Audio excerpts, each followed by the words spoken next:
Hola YouTube, my name is Ricardo Lino and I'm a wheel addict. Welcome to Skate Talks number 15. Yes, that's right, 1-5.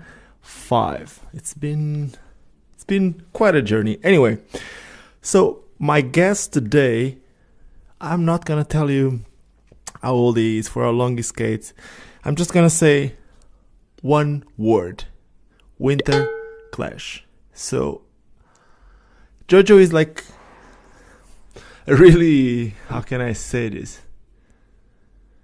Jojo is someone that I met on one of the most important days of my life. Basically, as a kid, I think I didn't even dream of ever getting paid to skate. But that day came, and the day I got my first paycheck, the day I got my first euro, my first dollar, whatever currency you're in, it was the same exact day that I met Jojo. Jojo is German. I met Jojo in Vienna at the BMAG house, and that's it. Let's call Jojo and let's see what's he up to. And I'm sorry that I'm a little bit tired. I've been running around trying to find batteries for this microphone, so I just did a marathon. Let's call Jojo.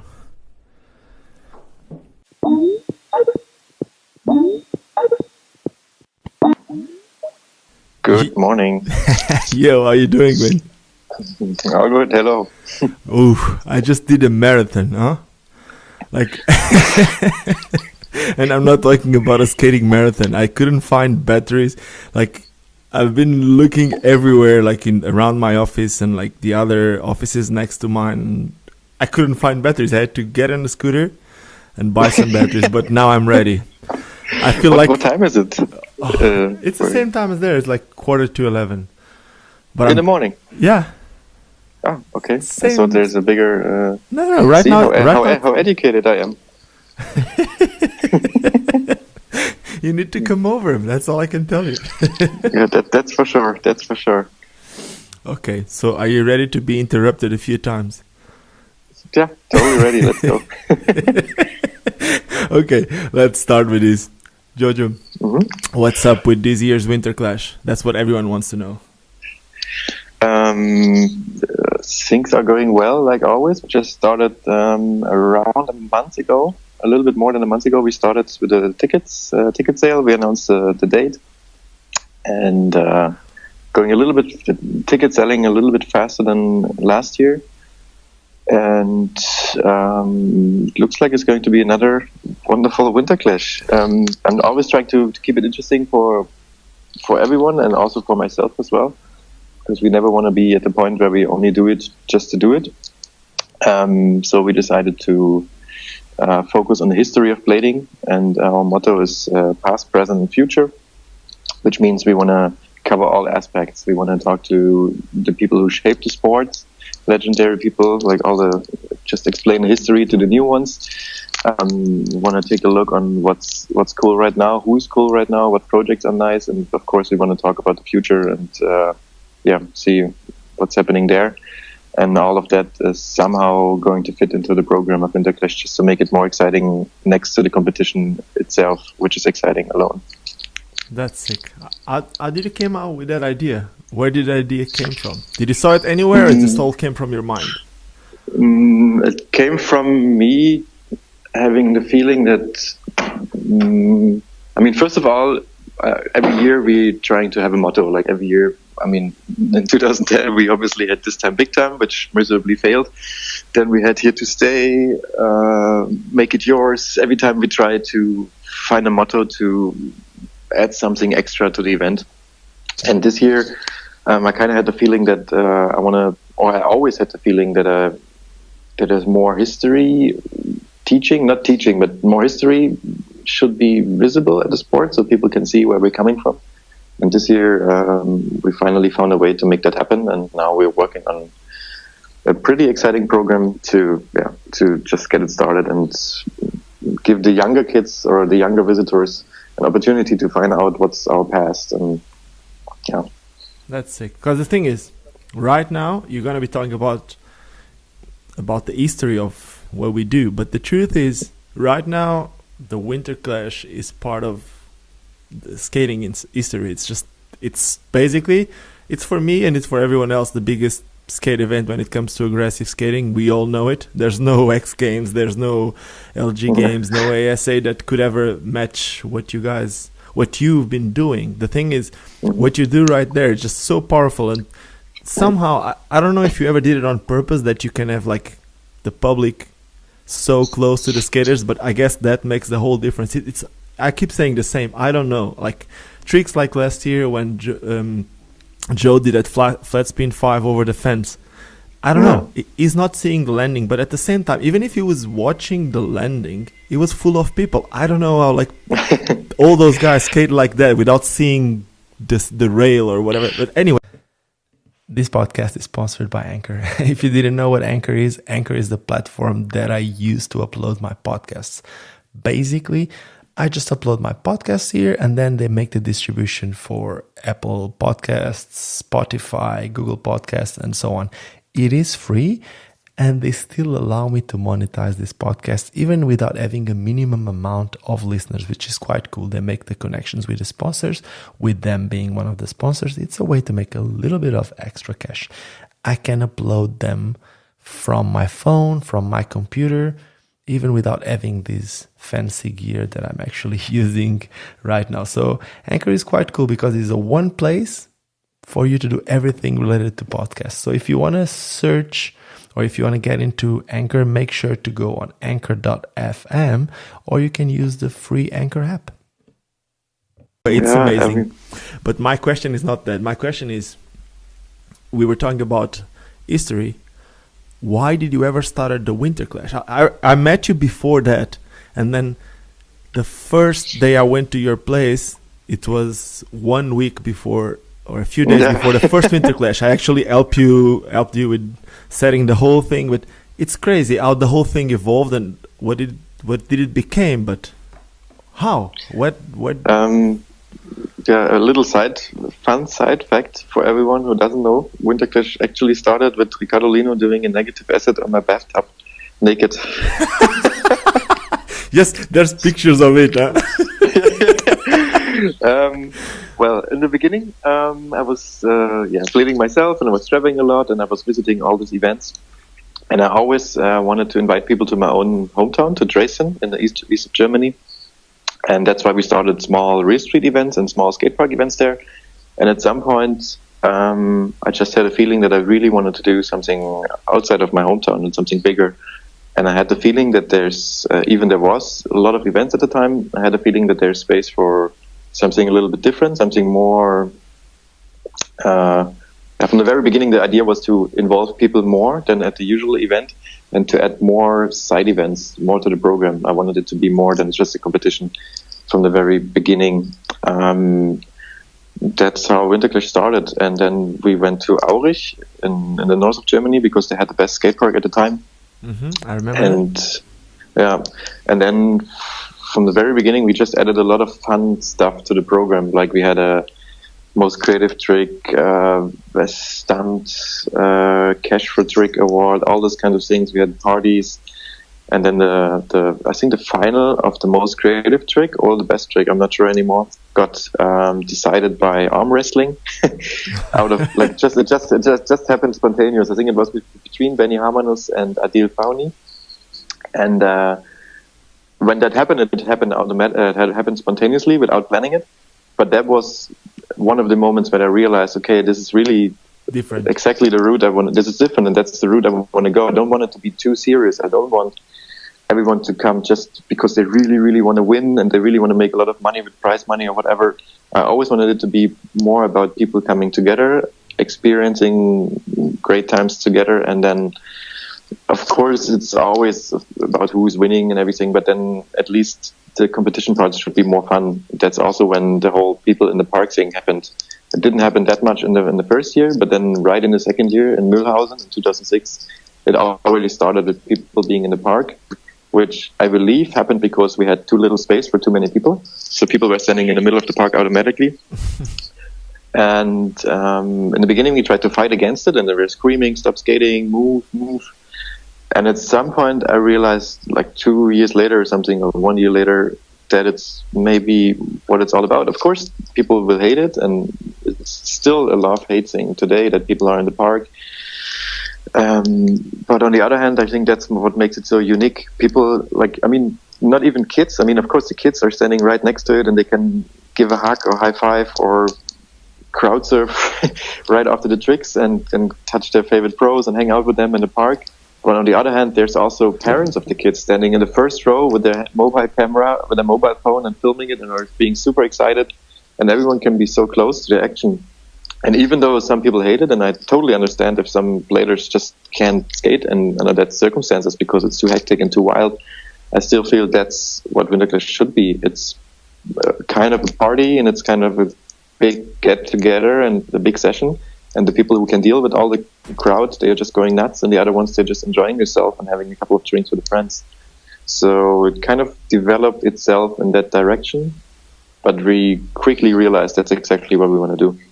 That's awesome. The thing is, like you said, you never wanted it to be so serious, but the truth is, trick-wise, it's been the most serious event ever. I've never seen like people trying to go so mad. Like the thing is, like you said, probably because you tried not to make something so serious, it became something way more, how can I say it? Valuable. I don't know. I don't want to talk about money. It's like it's like you want to be the winner of the WINTERCLASH because it was something so different, and it's just like you made the most serious thing while trying not to be so serious. So that's why probably the tricks are so sometimes stupid. Yeah, I think we created a space for it to happen, and now I think, or pretty fast after the second or third year, it became important for people to win WINTERCLASH, but not for prize money reasons or for, I mean, of course, for it's fame status, in some way. Status, yeah. But Yeah. also, I think people are so excited to pull their best tricks because for so many people, it means so much to be there because we are not only having people from one country coming there. Now, last year, we had people from more than 40 different countries traveling there, and also really difficult places of the world where it's really hard to get out of the country even. And nowadays my job is a lot of paperwork just to get invitations out so they can get their visas and talk to governments and all this stuff. So for a lot of people, it means a lot to be there. Like last year, I had a very, very good guy from Mexico or somewhere South America. And he almost had tears in his eyes, and he gave me a base cap with my name stitched in it. And he told me that he saved money for 4 years, and then his whole village put money together just for him to be there once in his lifetime. Or something like that. Colombia, sorry. Yeah, and Colombia, this year, I saw that on the riders list, they are already there again. Yeah, of course, yeah. That's amazing. That's so crazy. It's really, really amazing. And I think that's why the level is so insane as well, because everyone really, really wants to be there, and everyone wants to show what he's got, and also, of course, what she's got, and what that the country is alive, and that blading in their countries is also strong, and that's what everyone wants to show. And then, of course, because it's so many people from all over the world, and the adrenaline is so high because it's kind of a party and kind of a crazy session. I think that's why tricks are happening. If it would be a totally empty skate park, and the people standing aside, I think the level would be different because people wouldn't get so much pumped up and so hyped, because it's really everyone has all their friends there. All their best friends are there right next to the ramp. And even if the pressure is insane because there's so many people and it's so loud, I think it still makes up a lot of the vibe and a lot of the feeling you have and why you want to go as hard as you can, because all your friends are there and they're standing right next to it, celebrating you and blading. It's crazy. You created something crazy. That's all I can say. But I have another question for you, which is, yes, you said that you came from organizing smaller events in your hometown to going something this big, which is cool. And in my opinion, it's really important that people listen to this, because everyone that skates try to organize their, I guess like most of the people, at least I did, and a lot of people that I know try to organize their own things. And a lot of times all they think is like, yeah, my hometown event doesn't really get the type of people or the amount of people that I want, so I'm gonna give up. But it's not about that. Like, you didn't start that big. You started like with home events, and probably, of course, they started getting more and more successful. But the truth is, yeah, but in the beginning it was small. In the beginning we had, like, at the first event we had 50 people coming from 2 cities or something, and then we just I mean, back in the day, we didn't have social media or anything, so we had a couple of magazines and we had flyers, and then we just went to other cities and gave them the flyers, and then they came and we called people for the first WINTERCLASH, for example. I wrote invitation letters in terrible English. I still have them today. It's insane. It's so funny to read them. And I sent them via letter to the people's home, and that's how we invited people, and that's how we started getting people involved. Like, we just talked to them personally. We just didn't set up like nowadays. Of course, it's easy to set up a Facebook page or a Facebook event and say, okay, we're going to do this. But I always feel it's important to show the people that they can be a part of it and that they should be a part of it. So, not just, I mean, of course, it starts with organizing a session and get people to your hometown, but then maybe add something special to it. Maybe even if it's just an evening in a bar afterwards with showing a couple of videos, or in our case, we had ice cream and handmade salads. Yeah, we gave sorry. Add something special to it. Just like try to make it a little bit more different. It's easy to make it different because almost everything is the same these days. It's easy to make it a little bit more different so people remember it and just make sure everyone has a good time, and then they will automatically come back and tell other people to join as well. For me, what was crazy about it was before that event, I've been to a few events, and I've been to like something like the fees that used to be in Palavas before being in Montpellier. And the thing is, for all those events, mostly the only international people that you would have would be on the pro, because the amateur wouldn't have any international people. It was mostly French. Every now and then there would be someone from another country, but when someone from another country would somehow go straight to pro, or I don't know, it was just weird. Mm-hmm. And then ASA or LG was just invitation only. Even the Lausanne contest that was before, for you to compete at the street contest, somehow there was some kind of invitation. At least I tried to compete in '98, and they told me, no, you're not sponsored. But so somehow you did something that I don't really know what was it. In the beginning, we had problems because in the first 3 years, it was very hard to tell who's pro and who's not pro. I remember that. We had a pro competition with more than 200 riders, which was insane. And also the level is weird, because at some point you have in the same group, you have someone barely able to make a 540, and then you have Abatui totally destroying it. Yeah, I know. I remember that. I remember being with people doing 540 grinds, 720 out. So, yeah, exactly. So at some point we had to make a decision, and that's also when the World Rolling Series started, and when everyone agreed, okay, to be able to compete in a pro competition, you need to be sponsored by a boot company, and you not only that, you need to be in the international pro team of a boot company. Yeah, so because otherwise they would make their own T-shirt brand and just be I'm sponsored by my own T-shirt brand. Yeah, and when it happened, when we started talking about it with Kato and everyone, we agreed that WINTERCLASH should be the first event doing it, because if we do it, other events can join. Because if a smaller event would have done it, people would have complained so much. Because, of course, they competed in pro before, and now they got really angry because they cannot compete in pro anymore and they have to be amateur. And it happened to me as well. Like, I got the most terrible emails, and people were so angry that they're not allowed to compete in pro anymore. It's disrespectful, all this stuff. And I understand it, but at some point we just had to do it, and we did it. And it added much more quality to the pro competition. And what it also did is putting a new limelight on the amateur competition, because amateur competition, it always sounds so terrible, I'm amateur. But at WINTERCLASH, amateur competition is insane. Dude, and the amateurs sometimes are better than pros. I'm sorry to say that. But I mean, all those people, look at the WINTERCLASH history. Julian Coudeau, Roman Apprat, Niels Janssons, Dominic Bruce, they all competed in amateur, some even in junior before, and now they're pros. Yeah. Dominic, and they build up their way, and every year it's insane to see them grow and then compete in the next division. Like going like Dominic, going from juniors to amateurs to pro, or like Niels winning amateur and then winning pro, or winning amateurs, then getting second or third in pro, and then winning pro. And that's how it's supposed to be, and that's how it works, and that's also why people are excited to compete in amateur now, because they know it's that one amateur competition where they really can shine and where they can show who they are, and then maybe next year they compete in pro. If that matters to them. For me, it doesn't matter if it's pro, amateur, or juniors. Look at the juniors competitions; they're getting better and better as well. I know, and I'm so proud of my kid in Portugal, Rodrigo. Yeah, proud exactly. of him. And that's what we want to build, and that's also what what I mean with not being too serious, because of course everyone is like, oh yeah, the pro competition is the most interesting or most important thing, but we really want to push in a direction that people understand that, for example, the ladies competition, the girls competition is also getting so sick, and the juniors are getting so sick. So I want everyone in the building to get behind that, because it's part of blading, and that is blading. It's not about who someday had a sponsor and that's why he's still in pro. It's about good times and crazy tricks, and everyone in all ages and all genders can do that. Okay, so I have two thoughts that I have to share before I forget. Like two questions probably. The first one is, damn it, don't tell me I forgot about the last one.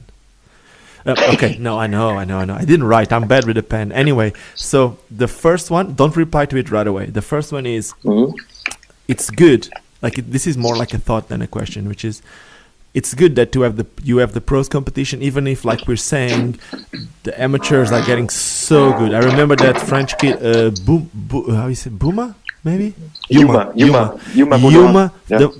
Last year, the Hurricane Topsail transfer, that was just crazy. But stuff like that, it's really, really awesome to watch. Like, it's amazing to watch, but at the same time, it's good to have pros. Like everyone says, it's like kids need to have someone to look out for, and then having big names out there, or like the biggest names in our industry, it's really important. So it's cool that you keep it that way. But now the real question is, how do you do it with guys like Dominic Bruce, as an example? Like, I think he's right now skating Razor skates, but he was pro, like for SSM somehow. Not really pro, but like he could compete at the WINTERCLASH in pro because he was sponsored internationally by SSM. Then SSM died somehow. 1 second, I have to interrupt you. Yeah. Dominic Bruce was allowed to compete in pro because he placed in top 3 amateur. Oh, and okay. our the top 3 amateurs of the last 3 years of WINTERCLASH are allowed to compete in pro. Perfect. That's exactly yeah. You just said it. So perfect. But guys, like imagine Mark Moreno as an example. Mark Moreno already competed in pro, and right now I know he skates Valo, but he's not. I think from what I know, he's not officially on Valo. I'm just trying to get like an example. So if someone already competed in pro, can they still compete in pro again, or they need to qualify? Yeah, they can still compete in pro again. Okay, I'm going to compete in pro. I mean, if it's yeah, I mean, for example, if it's an amateur who placed top 3 5 years ago in WINTERCLASH, and then competed maybe in one pro competition in WINTERCLASH, and then didn't win anything, didn't compete anywhere, and then shows up again, is not sponsored or nothing at all, 5 years later, then he's not allowed to compete in pro anymore. But if it's someone like Mark, who has put out several video parts, has had big sponsors, he was pro for USD, he was pro for SSM, in that case, it's obvious. Like, there's no arguing about it. But then on the other hand, what you just mentioned with it's important to have the pros, that's exactly what we want to show and also maybe teach to people, because there's a lot of people who are insanely good. One example from last year, from WINTERCLASH 2017, is, I hope I can pronounce his name right, is Jorginho or something from South America, and he was living in Barcelona. And Juninho Moraes. Yeah. And he was winning most of the competitions he competed at in Spain and South America. I know. And he had a huge fan base. And a lot of people wrote me that, and he applied for pro. He signed up for pro, and then I had to put him in amateur because he just isn't a pro, or he was never in the pro team of a big company, and he never won a big international event. He only won all the local events. But of course, he's awesome. He's like, his level is insane. He's up there. But then I got a lot of messages from people complaining. He complained, of course, or they didn't understand it. And then I had to tell them that it takes more than just being very good and winning local or semi-international competition. It takes more. And if he thinks he's up there, why not just compete in amateur, place in the top 3, and then go pro next year? And he did it, right? And he did exactly that. And I could tell the examples. I could tell him, like, look at Romain Abrat, look at Julien Cadeau, look at Anthony Potier, Niels Janssons. They all did the same thing. They competed in amateur and then they went to pro. And that's what he needs to do as well. It's not enough to, I mean, it sounds terrible to say it's not enough, but in that case, it's really not enough to just be very good. You have to build something around it, and you have to be consistent, and you have to be able to compete against people from all over the world, because all of them are the best in their country. Okay. It's just not enough to be the best in the country. I'm going to make you another question in the same. I'm sorry that I'm going against about the same the whole time now, but like imagine, like social media nowadays, like you said, it's like a really big thing. But imagine if there's like a big name in social media. I don't even know about one. Maybe there's that guy Sasha that skates rollerblade skates. He's really, really good. I don't think he's pro for a brand. He skates rollerblade skates, but I don't think he's pro for rollerblade. But the question is, imagine if someone which has a lot of following and on social media is like really good, you can see it right away. If they apply as pro without winning any competition ever, would they be able to compete in pro, or they would still need to go through amateur and all that? They would still need to go through that, because if I open it a little bit, then it's impossible to argue or to justify other decisions. Yeah, I cannot tell one people it's not possible, and then I have to be strict, even though sometimes it would make sense for the competition to open it up. But then I have to be strict, otherwise it's impossible to justify other decisions. Yeah, that makes sense, because that's exactly what... I'm not trying to compare us with skateboarding, but if there's a sport that does the same type of events, would be skateboarding. And there's the biggest skateboarding event is called Tampa, and they have Tampa Pro and Tampa Am. And there's no one going straight to Tampa Pro. It's so big that they even need to do 2 separate events. So, I know, it's amazing. It's kind of like WINTERCLASH. The skate park is so packed. And now I got another question for you. So the thing is, talking about 2 separate events, you know exactly what I'm going now. But I'm not expecting you to make, like, in the summer a pro event and in the winter amateur event. Not like that. But you know, people keep asking you about the same. And the word is SUMMERCLASH. So when is that going to happen, if it ever going to happen again? It's not, I mean, it almost happened this year, but then it didn't. There's several reasons why it's so complicated with SUMMERCLASH. First of all, I truly believe, because I always get messages with people telling me like, hey, I have a new location, I have a new idea, and a lot of locations are just perfect to do it. But first of all, I believe it belongs to Mellow Park, because we have the camping there, we have the river, we have a nice DIY park. Soon they're going to have an insanely good outdoor park. I really want to keep it in Berlin. But doing SUMMERCLASH means that after organizing WINTERCLASH, which usually takes from late September, October until February, almost full time, then doing SUMMERCLASH would mean that right after WINTERCLASH, so in early March, after 1 week of break, I would have to start doing SUMMERCLASH again. So that's another 2, 3, almost 4 months of work. Maybe not full time, but a lot of the hours per day, like let's say 7 hours per day go into it.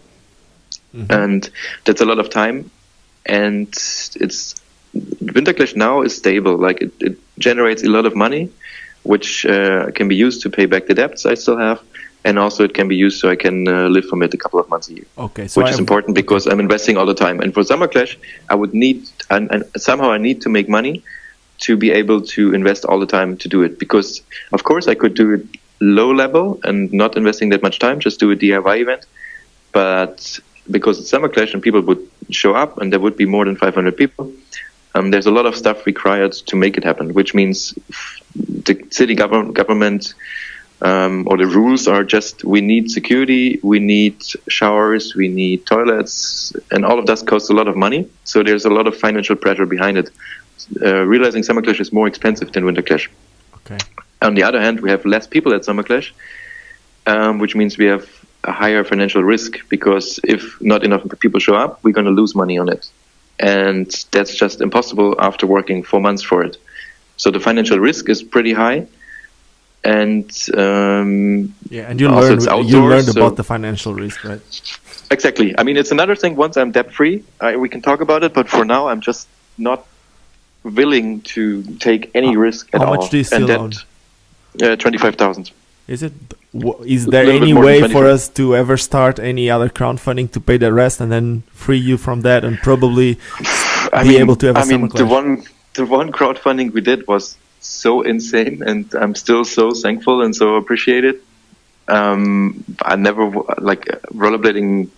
The whole community paid what they could, like it's enough. It's much more. We should start a second one, maybe, man. Why not? No, I have another idea right now. Not a crowdfunding to pay back my debts, but another thing that I just had last night. I cannot talk about it right now, but keep your we trust eyes open so the community can get involved to make WinterClash insanely better. Maybe like I can I can open the curtain just a little bit.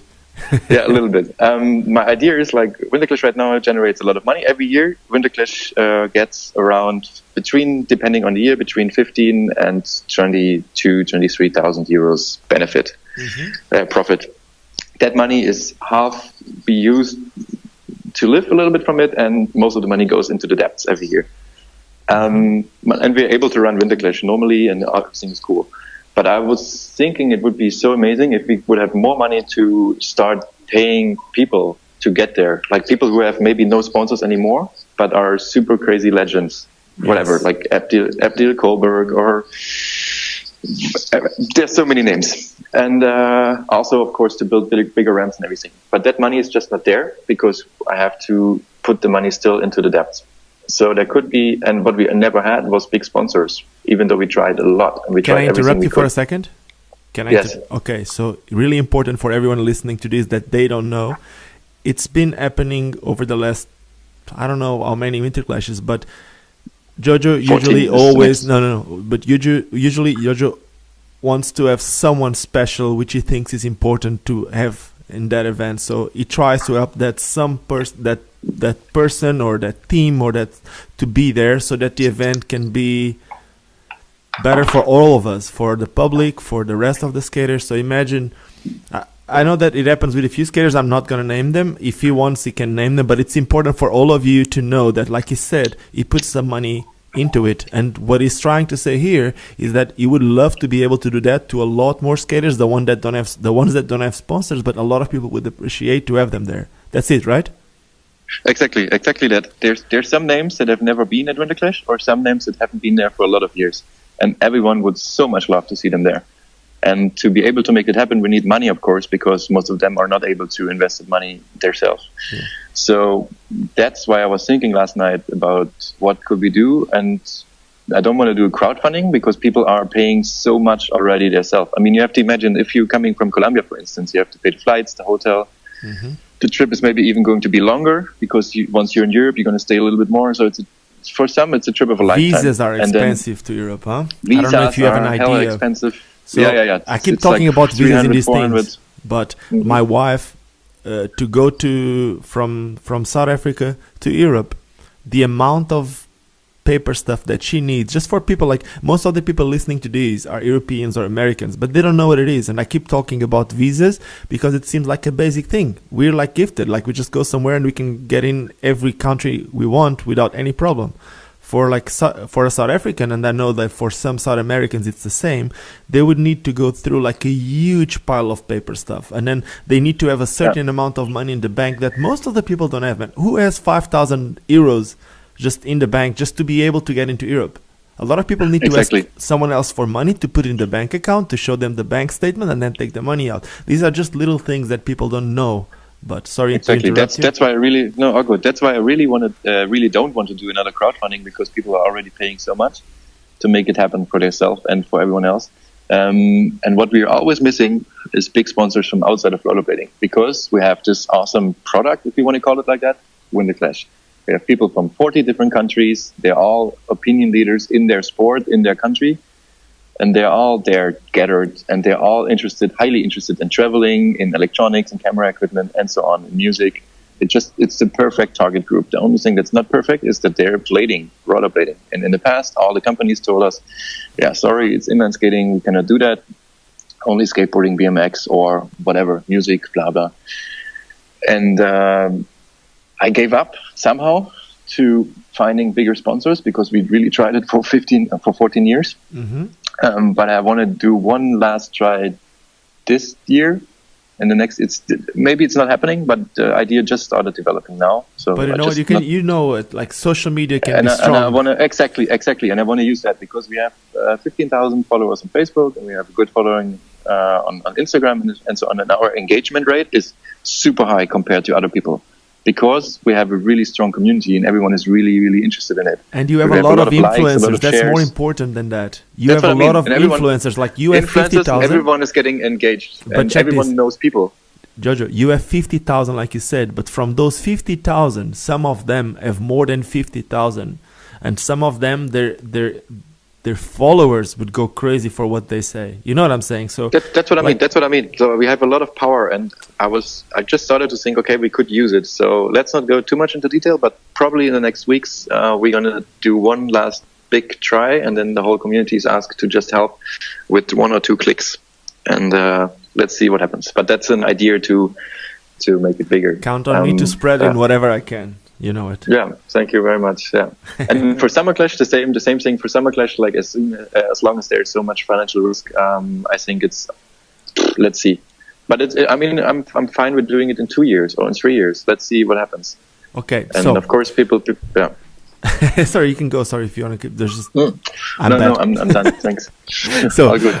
Okay, you know it already. Like to everyone listening to this who doesn't like it, I'm sorry, I just can't. This is a talk. This is not an interview, a regular interview. I keep saying the same, but I need to say it because. But no, that's what makes it special. Like it's not just an interview; it's a conversation. Thank you. So, like two skate talks ago, the one with Josh, I said that you're really good at something, which is really, really important, and most of us can't do it, which is delegating, like telling people to do this, telling people to do that. And you learned it, because I know the first Winter Clashes, you were going mad. Like, you still go, which is normal. You have a lot of people, you have a lot of responsibility, a lot of people that need to do what you want them to do, and you need to control all that, and you do an amazing job. And for the whole inline skating, you call it rollerblading, doesn't really matter, community, thank you so much. But do you ever see, like, since I started with that SUMMERCLASH thing, and you said you don't have the time,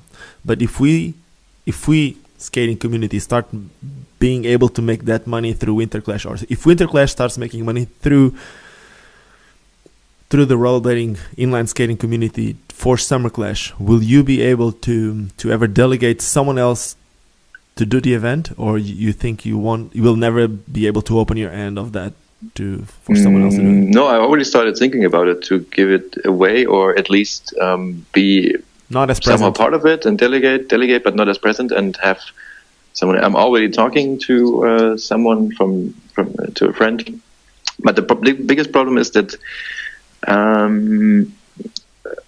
don't want to sound cocky or stupid or arrogant, but the biggest problem is that a lot of people are doing events in rollerblading kind of freestyle, just the way I did it the first 5, 6, 7 years. Yes. Very freestyle. And SUMMERCLASH and WINTERCLASH are both at a level where it's really important to stick to the rules that are set by the government. Yes, otherwise if you burn it, you'll never be able to do anything again. Exactly. You personally and the company, and also you destroy the venue maybe, and you cause a lot of drama for a lot of people. So, and a lot of people have the feeling that DIY is the real shit, and as soon as you stick to the rules, you're too commercial or not real or whatever.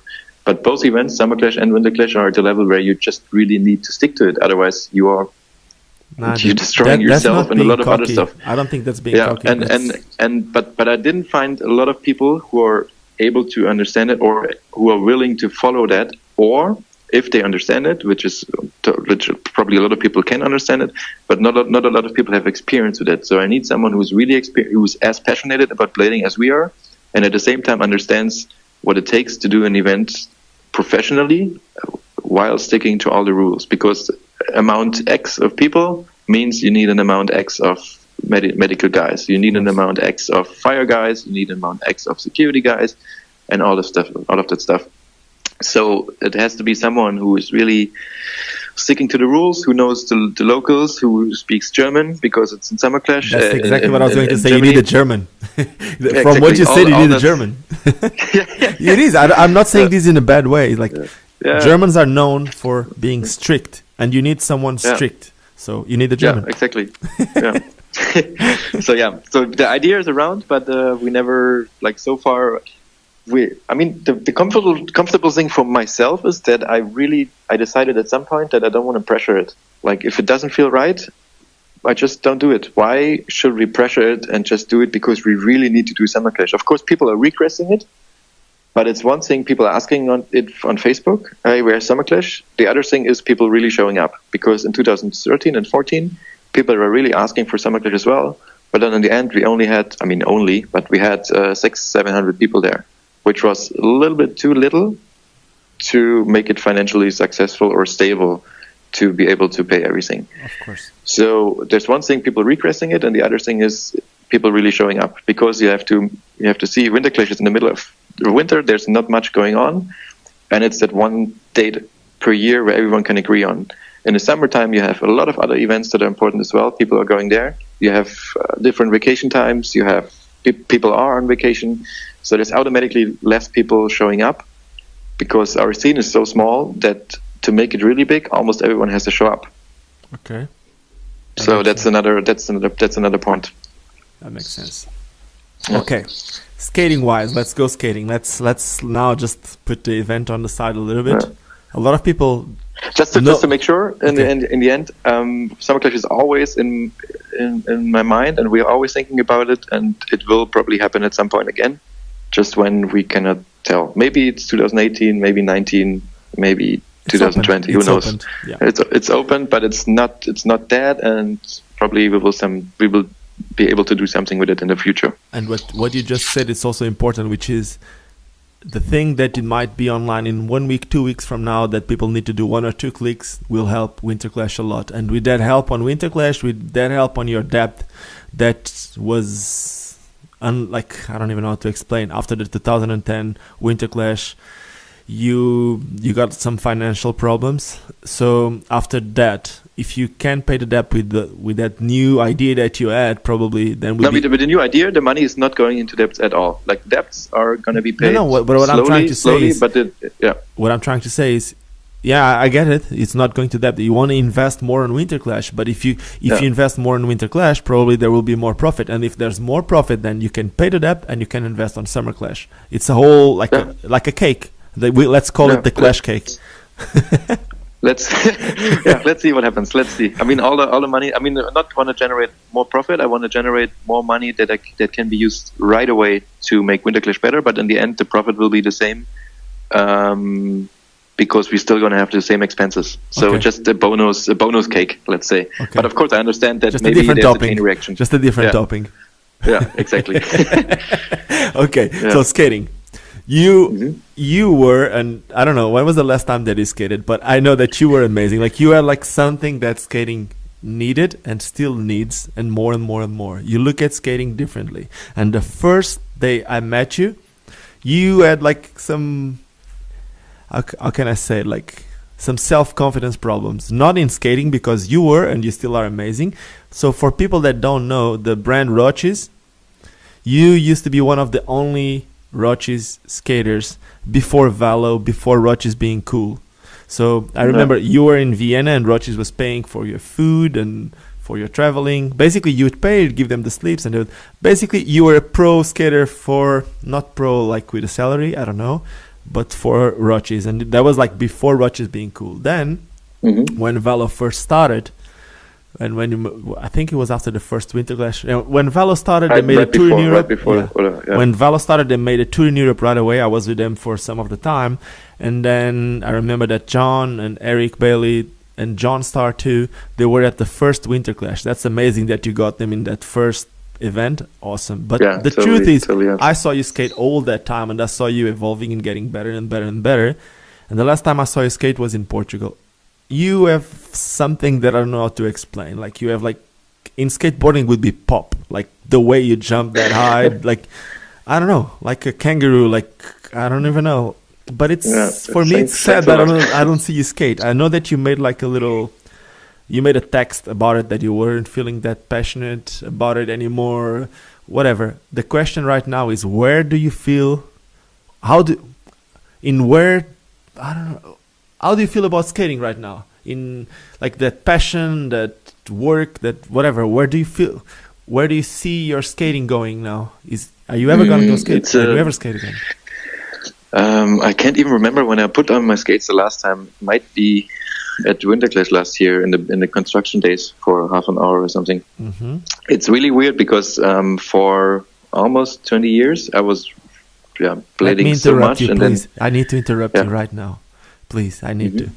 So I'm supposed to go to WINTERCLASH this year. We'll talk about it later. That doesn't matter. But please promise me that I can film like a little video with you skating this year. Please, that's all I can ask you. I just exclusive stuff. Maybe if the park is still empty, maybe No, before it doesn't matter. You can just skate flat. I can take you outside. We skate outside. Doesn't really matter. Yeah. Just promise me. We can do that. Yeah, we can. I can promise. Okay. Now keep going. I'm not gonna interrupt you. Sorry, guys.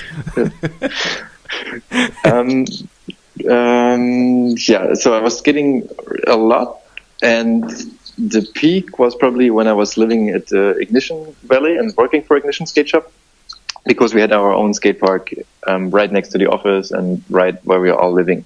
And it was the perfect skate park. We could skate every day. We could do whatever we want. And we were traveling so much with Ignition. We were skating every day. It was all about that. And before that, of course, I was skating all the time as well, for Rogers, for Valo, for myself.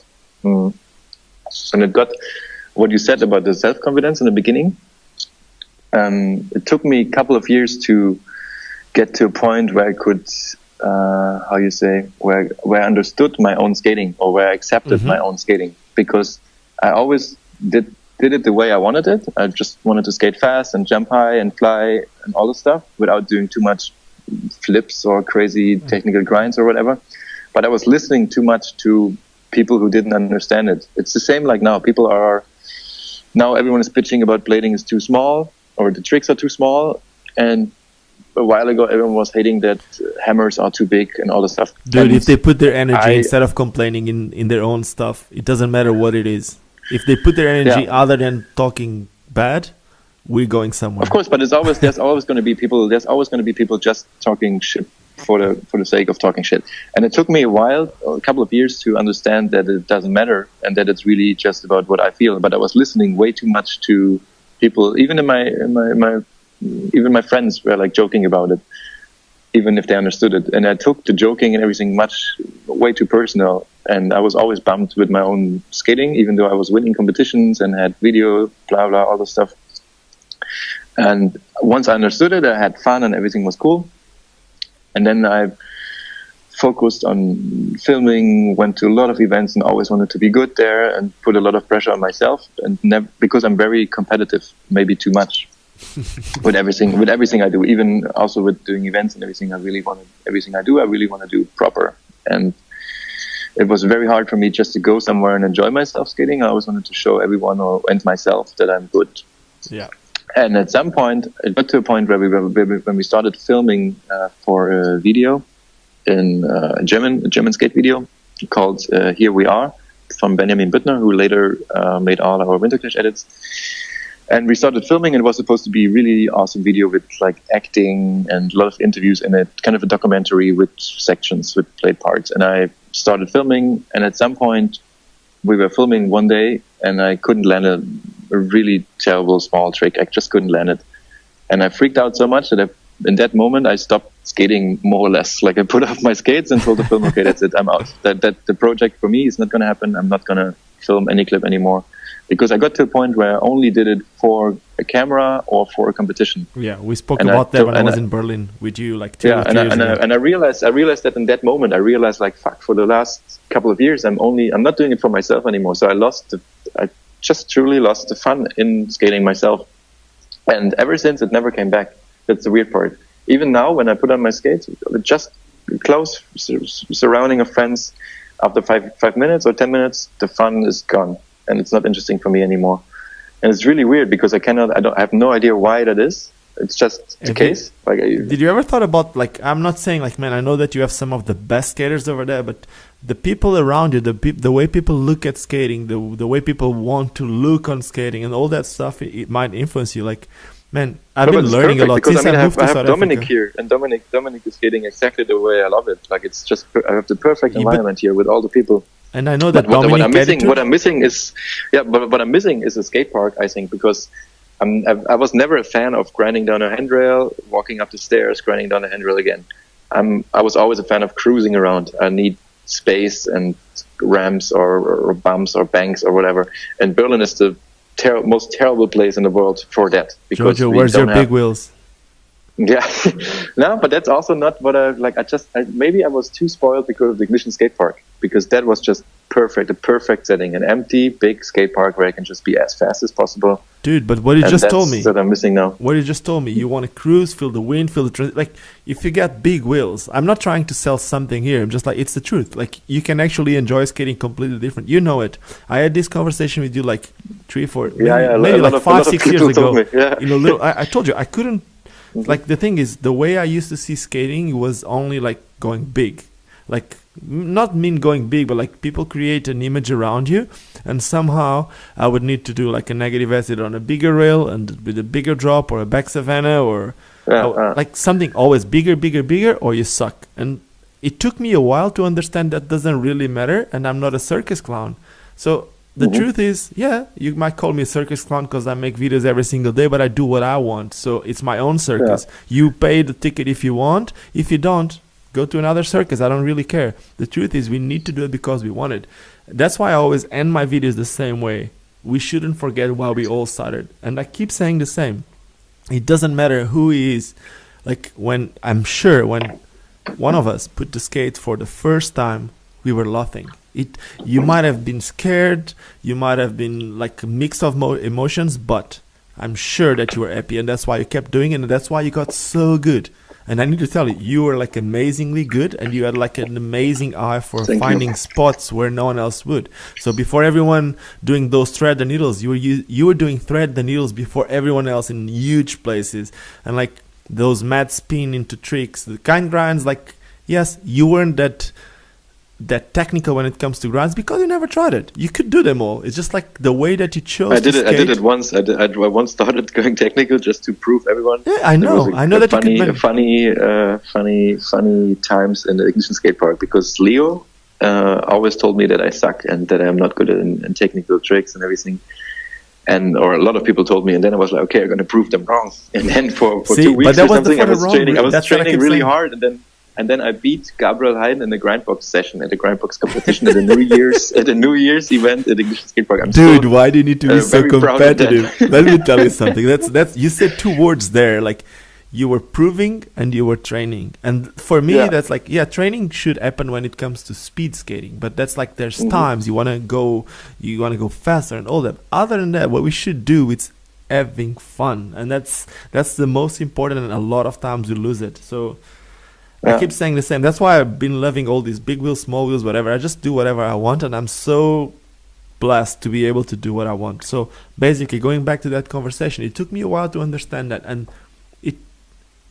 the reason why I started riding bikes, and you know it, I had this conversation with you again. It's just like I started riding bikes because on skates, I would feel that I couldn't land the type of stuff that I wanted without getting hurt or injured. Like, I would always be limping the next day, or like a huge bump on my hip, or my feet would swallow, and I couldn't just do it because I made this image in my head that skating would need to be going bigger and bigger and bigger and bigger. And if you didn't go bigger, you starting to suck. So that means that your highest level was achieved. From now on is only down. But that's not true, because your level of going big in tricks might go down, but your creativity, your knowledge on your body, it's better. Like, you might get fat, you might get whatever, but you know your body better. So I think it's just about the fun, and I keep saying the same. So yes, please get back on skates. Let me tell you something about the fun, which is what changed for me is that in the beginning I was pushing myself and putting pressure on myself, like, shit, why did I lose the fun? And I really have to get it back, and I really need to get back on skates. And after a while, I started realizing, that what really is fun for me right now, and I'm not lying when I'm saying it's as much fun as skating was for me, is now sitting in front of a computer and creating stuff, like creating WINTERCLASH, I started a magazine for music festival culture, and sitting here, doesn't matter if it's 6 hours a day or if it's 15 hours a day. You enjoy it. It's so satisfying, and it's so joyful, and it's amazing, and it's all I want to do. Sometimes I get up in the morning, and sometimes I cannot sleep anymore at 6 in the morning, then I go, And I'm at 6 in the morning, I'm on the way to the office, and I'm super excited about going to the office and working all day long. I know what that is. And that's so much joy. And I started to realize that's exactly what I want to do. And it's pointless to push myself to be active. Like, all my friends are always asking me how it's possible to be so active bodily, physically, and then from one day to the other just stop. And I always ask myself the question as well, like, okay, how is it even possible? Why am I not missing it? But my exchange for that is working on the stuff I love to work on now. And that really gives me the exact same joy. And then I started to accept it. And I was like, okay, someday maybe it will happen again and I will have fun skating. Yep. But as long as that's not the case, and if it's not coming automatically, I just don't want to push it, because I don't need to push it, because I'm really just super satisfied working on WINTERCLASH. I'm super happy. I'm not missing anything. Yeah. And as long as that's the case, I think I'm doing totally fine. That's awesome. Do you think that your connection to skating ever stopped you from growing, like, in life or in your projects? I know that for sure, like we just said again, like the 2010 WINTERCLASH, like making you be in debt with banks and all that financial suffering. No, rather the opposite. Because everything I did in skating, doesn't matter the skating itself or starting events, helped me to, I mean, it's what everyone says, helped me to develop who I am today. But also it helped me figuring out what I'm good at and what I'm having fun doing. And the day before yesterday, I was invited to a thing called Fuck Up Nights. You probably have it in South Africa as well, and it's all over the world. It's originally from Mexico, and now they have it in a lot of cities. Nights, and they always invite. It's happening every 2 months, and they invite 3 speakers, and the speakers tell their story of failure. Mm-hmm. It's about a personal fuck up, and they tell that failure in front of up to 300, 400, 500 people. In our case, it was 300 people, mostly from the startup community in Berlin, and just interested people who wanted to start their own business or already failed with their own business. And I was one of the 3 speakers. I got invited by the organizer because he's the manager of a band that I was a booker of. Mm-hmm. And he heard my story and he just invited me. And it was crazy to talk about it. And I mean, it's rollerblading. Usually what I learned is that most people are not interested in rollerblading just because they just don't know anything about it. But I was telling my story, and it was almost standing ovations. Like, it was so loud and people were clapping, and everyone afterwards came to me and said, "Oh, thank you for this amazing story." And I told the whole story from the fire in St. Nicholas, then the big in 2010, and how it's still possible to make it happen, and how the whole community sticks together. I told the whole story, and everyone freaked out totally. And that was another proof. I mean, I knew it before, but that was another proof that I did everything right in a way. I mean, of course I fucked up in 2010, and of course it's a shame that I'm still paying back the debts. But on the other hand, it helped me so much. I mean, I'm getting job offers every once in a while, pretty good job offers now, change, because I started working in the music festival industry as well. And I'm active there. I'm working 4 festivals with project management, and I started a magazine. So that made me, as a person or as a worker, more value to certain people. So I got job offers, and that's crazy. What's crazier to me, you know what it is that for people that don't know, like, there's a lot of people out there studying to be able to organize events. You never studied anything. It's all natural. It's not, obviously not all natural. You had to search a lot, to try, like you said, trying, and sometimes you go with failure. But the truth is, you never went to school for that, and you're like organizing stuff. I guess you're like one of the best that I know. Did you went to school for that? Tell me. Maybe I'm saying no. I went. When I started the small events in Dresden. My dream was to become an event manager, and I wanted to go to school for that or study it. But my grades, is it grades? My notes? Yeah, grades. Yeah, I was too bad, so I couldn't. So no one would take me I couldn't take an education. You weren't working on your passion. When you work on your passion, just like you said, you become good because you search. Man, yeah. I keep saying this. I mean, my grades were too bad, so that's why I had to take a job, an apprenticeship in a shoe store as a salesman. And then at some point, 2 months before finishing it, after 2.5 years, I realized, okay, that's not what I'm going to do with my life. I'm just going to stop and going to do WINTERCLASH and put all on that one card. That's it. That's it. And then it totally paid off. I mean, going to a job interview for project management or event management, the first thing they ask you if you're stress resistant, if you can handle stress.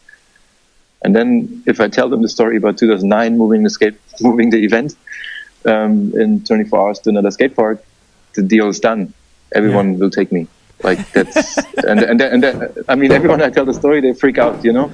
So I learned so much with everything, and also doing the event in Berlin, even though it failed miserably financially, it was still a proper produced event, and that's something I can show. And now I'm working at festivals, and I can prove that I'm really good in doing that stuff. So now I'm getting job offers, which I'm refusing to do because I still want to do my own stuff. But I'm at the point where I'm very kind of comfortable because I know I could work in a proper job if I ever need it. That's and cool. That's, that happened. Okay, so you said something that I'm going to need to make a little introduction, and then I want you to talk a little bit about it. 2009 WINTERCLASH. I wasn't there. I couldn't go that year. But that was supposed to be in Belgium. And then one day before the event, the whole skate park burned. Was that... you're going to explain us what happened there, if you know, whatever. But the question also is, was that how you heard about the skate park in Eindhoven? Was that your first contact with that skate park to do the No. The funny part is we went, we stayed, like the event was supposed to happen in St. Nicholas in Belgium. Mm-hmm. And in St. Nicholas we couldn't find an apartment for the whole crew because we needed space for 12 people to prepare everything for 2 weeks in a row. So we got an apartment in Ghent, which is half an hour or 20 minutes on the highway from St. Nicholas. And we always stayed there. And the weekend before WINTERCLASH was supposed to happen, there was a pre-event. It was, I think it was, what was it called? Organized by Olli Nermerich and Mike Lejewski. Okay. They had his sessions. That Grindhouse series. Yeah, exactly, yeah. Roll Together, something like that? Roll Together, sorry, yeah. So sorry for getting the name. Roll Together was happening as a kind of a pre-event in Eindhoven. So the whole crew took a day off from preparing WINTERCLASH in St. Nicholas, and we went from Ghent to Eindhoven to the pre-event. And when I left the building in Eindhoven on the way out, the park owner was joking with me. Hey, next year you're going to do WINTERCLASH here, huh? And I was like, yeah, for sure. Next year you're going to call you. We're just joking about it, you know? Like he was like, hey, we have a cool skate park as well.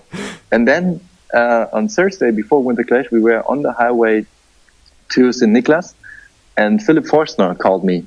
And he was like, hey, your skate park is burning. I'm like, yeah, sure. No way. Call I was like, yeah, sure. Call you back. I can see Philip doing it so easy. Yeah, like.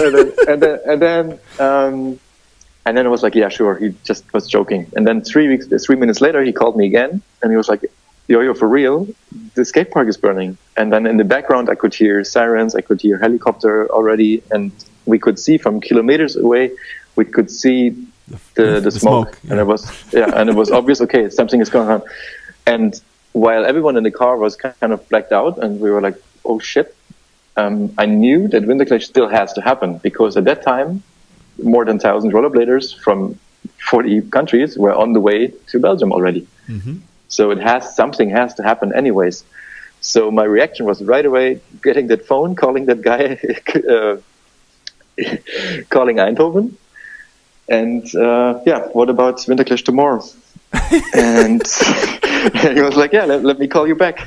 Simon was managing Eindhoven, Area 51 back then. And I was like, yo, Simon, let's do it tomorrow. And he's like, yeah, let me call you back. And 3 minutes later, he called me back and he was like, okay, let's do it. Crazy. And wait. And how did people move from Belgium to... How did you deal with it? It happened... when the fire happened, most of the people were on their way, which means they were landing in Amsterdam airport or they were in trains or in buses or cars. And not so many were in Belgium already. They were, because it was in the morning. They were on the way to arrive in Belgium in the daytime or the next day. So I called up Robert, which is the graphic designer of WINTERCLASH and also my partner in crime when it comes to everything. And we set up an emergency flyer.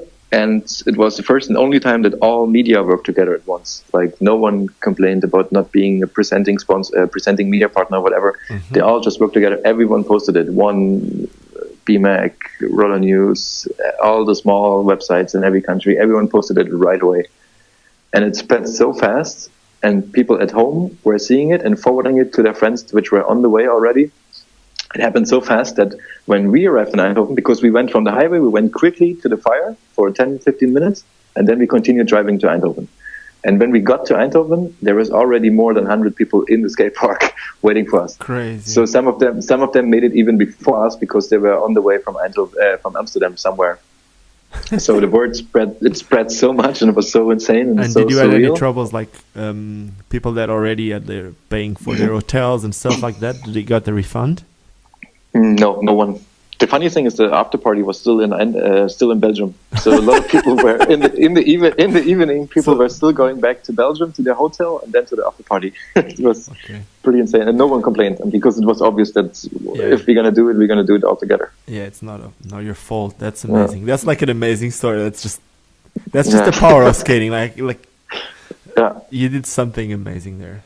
Anyway, now going further. Future, where do you see yourself and the contest and skating in 10 years? It's a little bit too much, but 10 years is really a little bit too much. I don't know.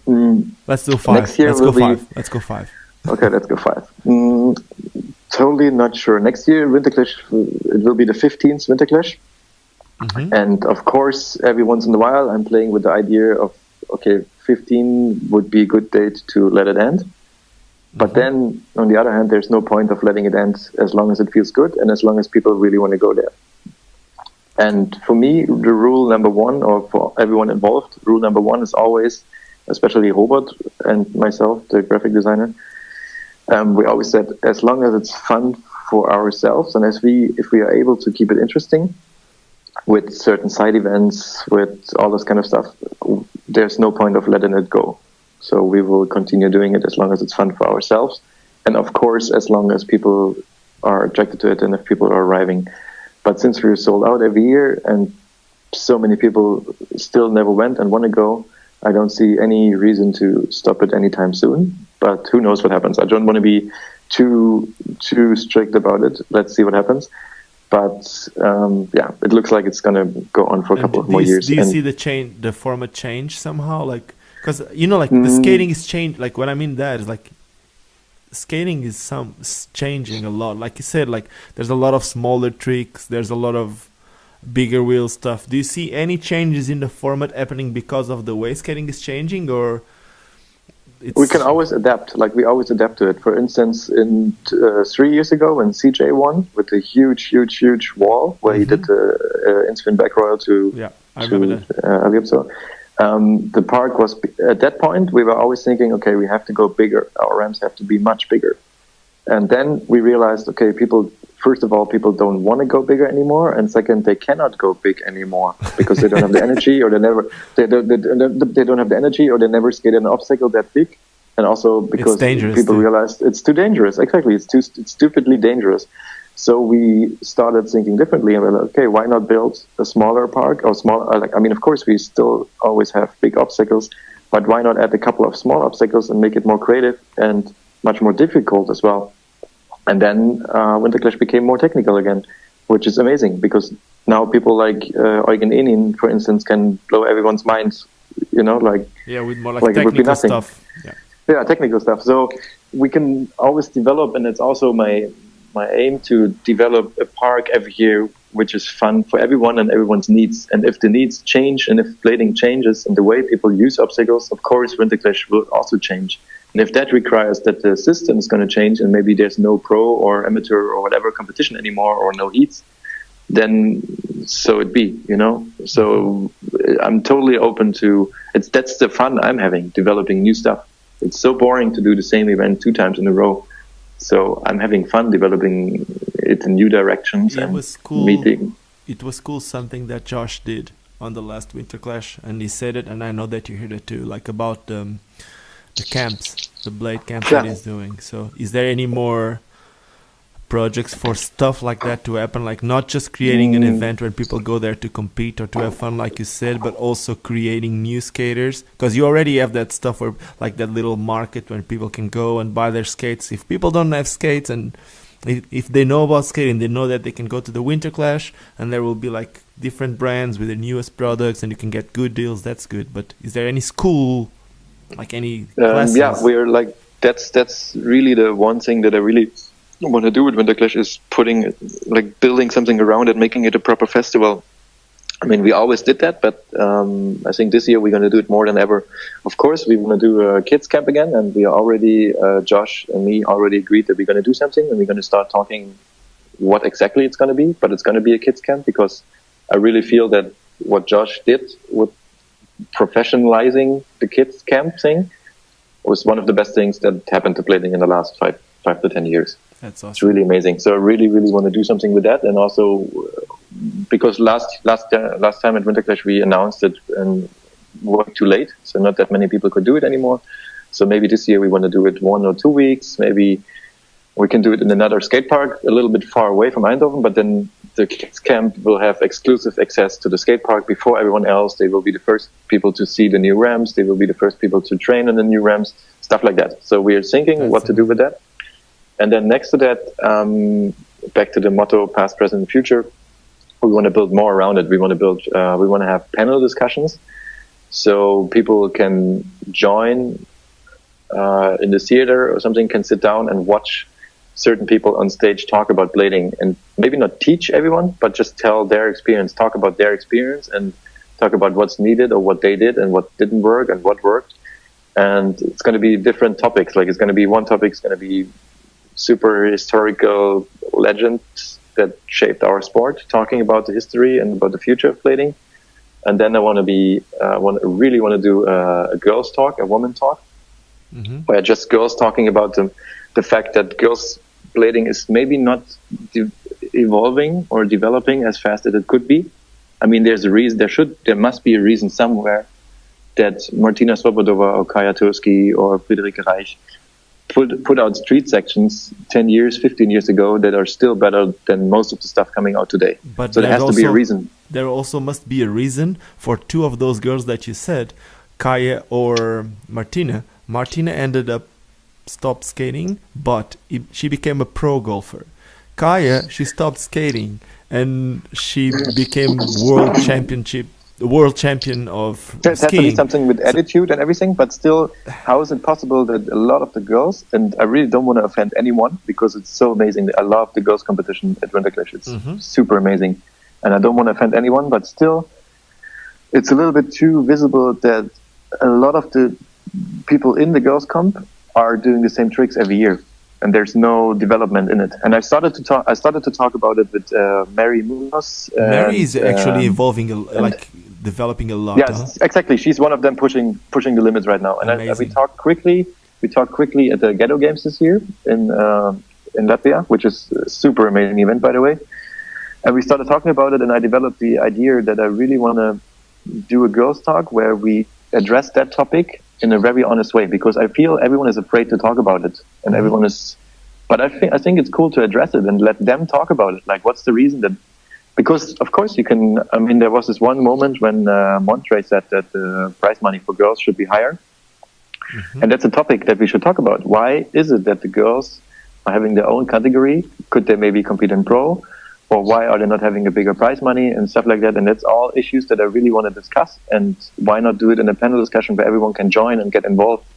So that's one topic I want to touch on. And then I want to do a panel with juniors only, where the juniors talk about their experience, their view on blading. They can tell what their view on our history is, because a lot of stuff they don't know. They never had a Daily Bread magazine or something like that. So I really want to, I really want to hear what their view on blading is, and that's one of the main things that I'm super excited about for next year's WINTERCLASH, just to make that happen and get people on stage talking, and everyone can listen, and maybe we film it and put it somewhere, and maybe you get involved and do the interviews and stuff like that. Can we talk about that? That's an idea. Yeah, that's because I really love the way you do interviews, so why not put you on stage with I mean, we started last year with the Lino's blading, the quiz, the blading quiz, which was an amazing start, but I really want to use you because you're amazing. Thank you. The thing is, like, just really want to, it's just like, man, I'm doing something that I love and I don't hide that from anyone. And I guess that that's somehow starting to pay off, like with people recognizing it. And if we can talk about it, so basically me and Jojo have been talking about me going to WINTERCLASH this year to do something different. We can't really say what it is, but soon he's gonna put something out there saying what exactly. The only thing I can tell right now is that I'm in contact with some incredible people Big from names. all three, from big names from all three categories we just talked about: juniors, girls, and historical people, pros, legends. So we talk to them, and we are still trying to figure out how much money we can spend on it. Also, depending on next week's or what happens in the next weeks with the other activity I mentioned before.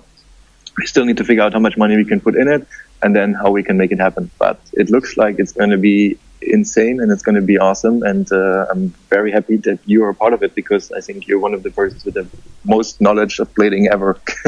I wouldn't call it knowledge, man. I would call it more like passion. Like I know there used to be like, there's people out there. The passion is out of question. The passion is out of question because you're so passionate about everything you do.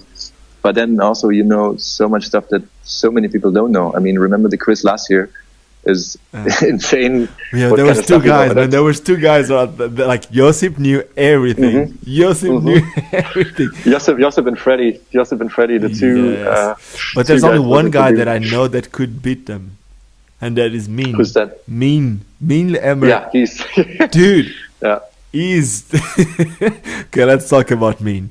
Have you seen the video that I made with Mean, like the big wheel thing? Yeah. I'm following everything. He disappeared for so many years, and now all of a sudden he's there again and blowing everyone's mind. He is amazing. So that's why, like, that's the type of stuff that I could imagine you doing differently, of course. But I could imagine you just skating, like using everything. Like he's using just flat, but I can see you doing like, I don't know. Yeah. Barcelona is a skate park, like everyone says. It's super cliche, but the truth is, you know it. There's ramps everywhere. There's flat banks everywhere. And if you have like the proper gear to just cruise around the city, I know that you could do like crazy stuff without thinking of going crazy. Just being yourself, you know, just enjoying it.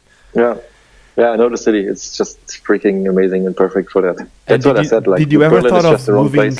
Did you ever thought of moving WINTERCLASH to I know it's called WINTERCLASH, should be in a cold place, but did you ever thought of moving it not even to any other continent? I was even going to ask you to like a different country. Like I know that skating in Poland is growing, and Nirek and Bladeville and those guys they're doing an amazing job. In Spain, it's also like it's in a good condition, if we can say it. So, did you ever thought of moving the WINTERCLASH to any of those locations, or even to, I don't know, somewhere else? We thought about it a lot of times, but especially because what happened 2010 and 2009, I'm really afraid of taking risk, and moving it anywhere else would be a risk because there's so much uncertain factors in. First of all, you have that amazing skate park, which is big enough to fit that many people. And a lot of skate parks, even if they're as big as Eindhoven in size, they're not allowed to hold that many people because there's too many ramps everywhere and people have no space to stand. Okay. So it's the perfect location for that. And we have the freedom to build stuff, and the whole team at IRA 51 is amazing to work with. So that's the first part. So far it was impossible for us to find a skate park where we can fit that many people, which is the most important point. Also, Amsterdam has the best airport to fly into from all parts of the world. Really so cheap. You need a location. It's really cheap and it's super international. So you need a good airport, which you would have in Barcelona, of course. But you need an airport which is easily to reach.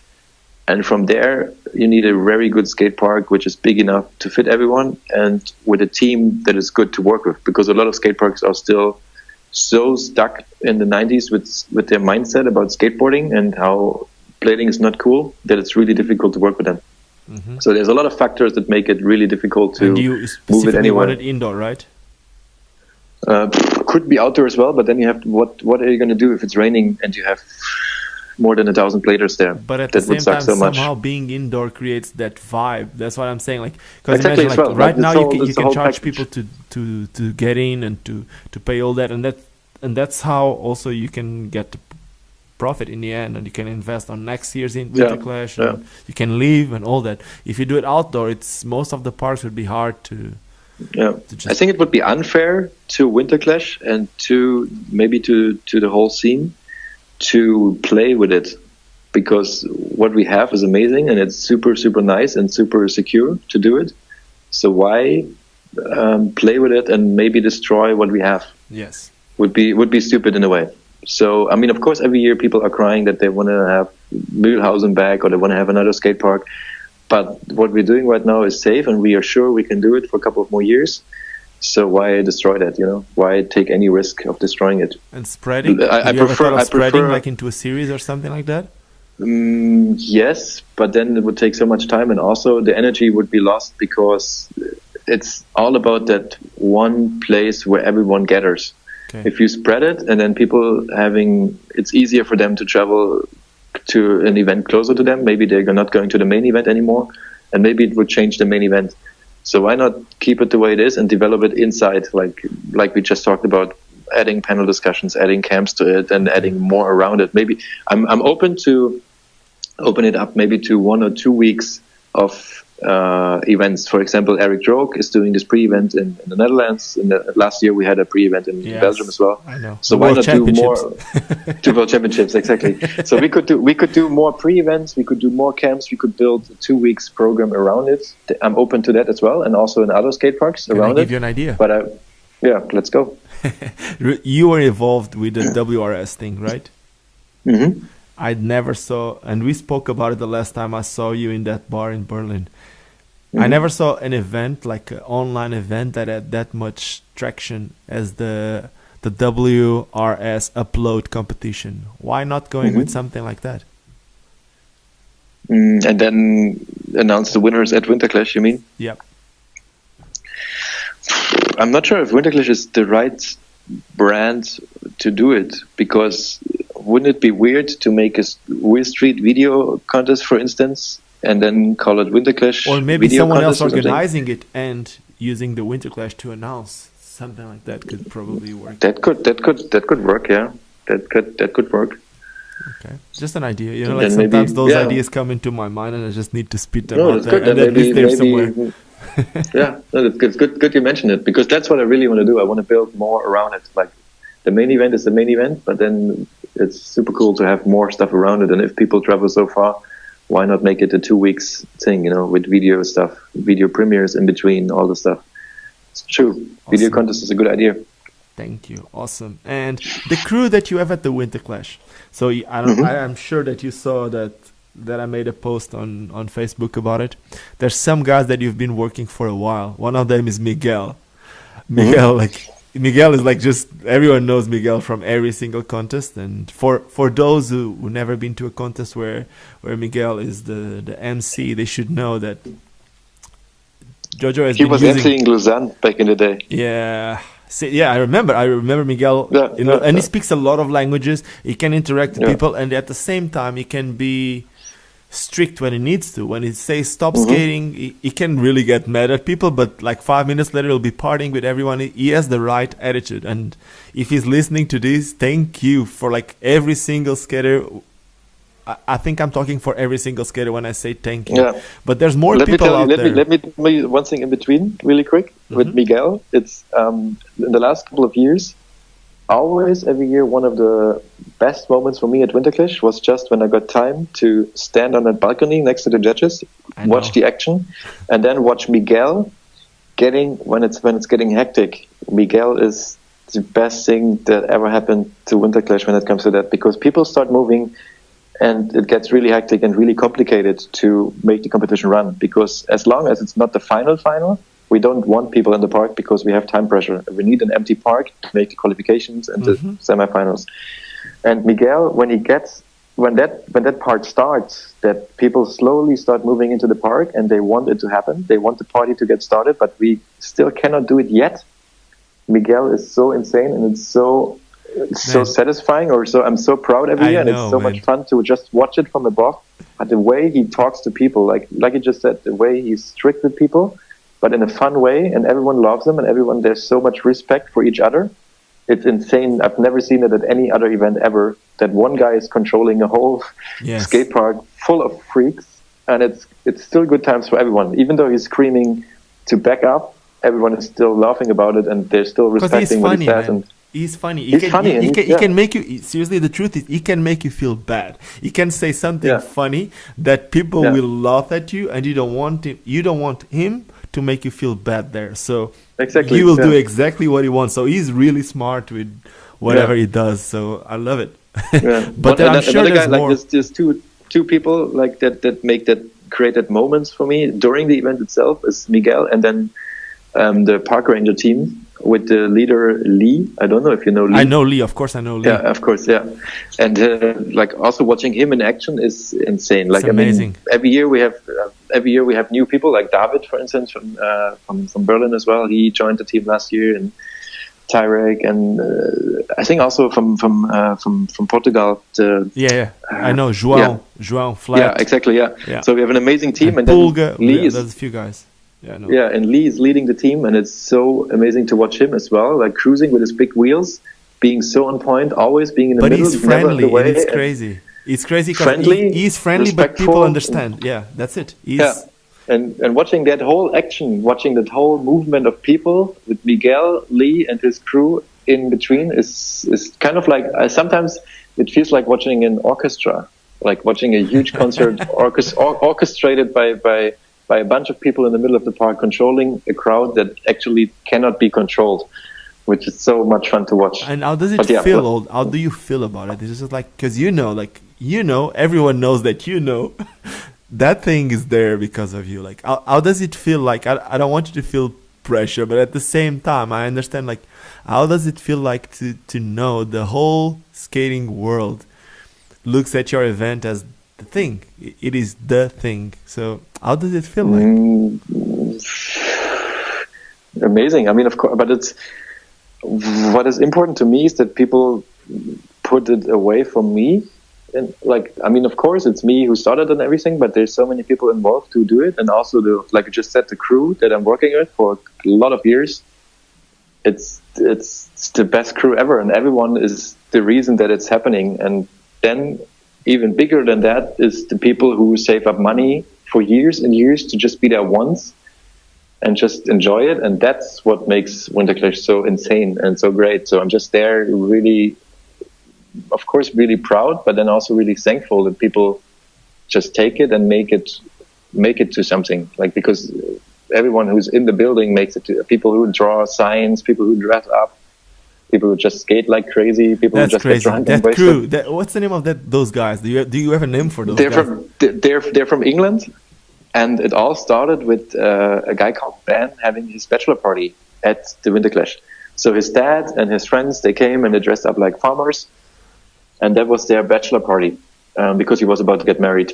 And then people freaked out so much about it that from then on they just started doing it every year. And now every year, it's crazy because no one knows who they're going to be or who they're going to be dressed up like. I think they're going to be Eugen this year. Who do you think they're going to be? Yeah, but it has to be someone who's easy to Eugen is easy, man. Like, think about it. They did Farmer, they did Richie, they did Montre, CJ. They need to do Eugen now, or Alex, or Brosco. They can do, but Brosco's not coming. That's the only thing. Is Brosco has to coming? Be someone who's there. No. I mean, not that I know. Okay. Let's see. Is there any big name that people can expect this year that they never saw there? I will not announce anything yet. Okay. But there's very big names in the talks right now. Okay, that's really cool. Okay, I think we're coming to an end. We've been talking for 1 hour and 26 minutes, and if I can keep it under... No, it's all good. If I can keep it under 90 minutes, which is 1 hour and 30 minutes, yes, I do know it. If I can keep it under 90 minutes, it would be amazing. So, do you want to say anything else? Just thank you to everyone for just staying with us and coming every year and putting all that effort into it. And also...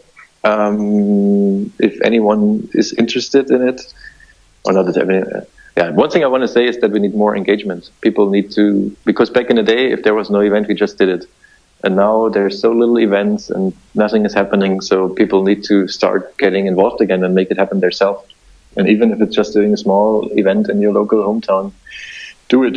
Even if it's just a small blog or website, whatever, just do it and make it happen. And if you have any questions, I'm sure you can ask anyone in blading. You can. It's the time. Yeah, I mean, you can write Lino, you can write myself, you can write a lot of the people involved are super happy to give their information and to give their knowledge away to everyone to make it better. So just start getting involved more. And thank you to everyone who is already involved.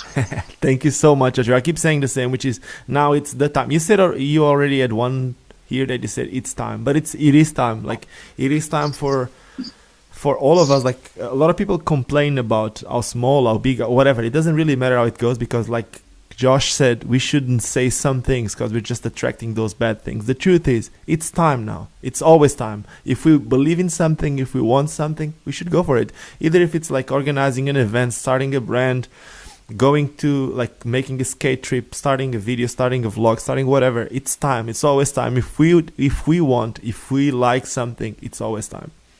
So, yeah, let me say one last thing that I thought about this morning is a lot of people are always complaining that blading is getting smaller and smaller and things are getting worse and worse and no one is doing anything anymore. And what I just said with people need to get involved is simply because the people who are still in it and are owning the companies that are out there and are owning the media that is out there and are doing events that are out there for a lot of time already, they all of us, we did so much and we tried everything that's possible in the last 20 years. We tried everything from competition series, video series, magazines, everything. We tried everything already. There were so many industry meetings. Everyone was sitting together at the same table talking about how can we save blading. And we tried so many different things. And some of them worked, some of them didn't.